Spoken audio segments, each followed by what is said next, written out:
motoboys. Seu trabalho sério em defesa da categoria ganhou as páginas da revista Veja e conquistou espaço em importantes programas da TV. Hoje é socorrista e na direção de um carro de resgate do SAMU. Ajuda a salvar vidas em toda a Brasilândia e freguesia do Ó. Parabéns, Marcelo, pelo seu trabalho em sua homenagem nesta noite.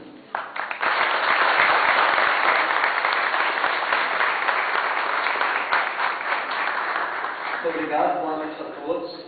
A minha história com a Vila Brasilândia, eu sou filho adotivo da Vila Brasilândia, porém a história é curta e muito profunda. Sou nascido e criado no bairro do Brás. Na década de 90 comecei a lutar por uma categoria trabalhista muito discriminada, que são os motoboys.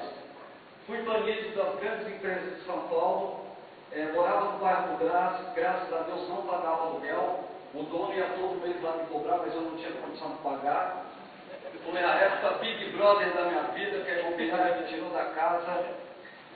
Fui morador de rua por 2 meses e a comunidade de Vila Brasilândia me acolheu através do presidente Antônio Cândido dos Santos, que me deu a oportunidade de compor sambas de enredo na escola, e hoje eu atuo no carro de resgate do SAMU, retribuindo tudo que a Vila Brasilândia fez por mim, muitas vezes arriscando a minha vida pela vida do munícipe.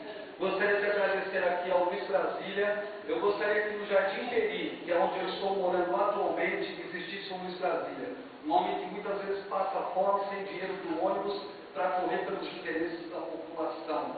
E aproveitando aqui antes de encerrar, aproveitando que são os diretores aqui do Hospital Penteado, nosso ilustríssimo vereador Eliseu Gabriel, gostaria de pedir que nós, que somos do SAMU, aqui atuamos na região da Brasilândia, o Hospital Penteado está precisando urgentemente de um tomógrafo, para que atenda com mais qualidade ainda a nossa população. Muito obrigado a todos, uma boa noite.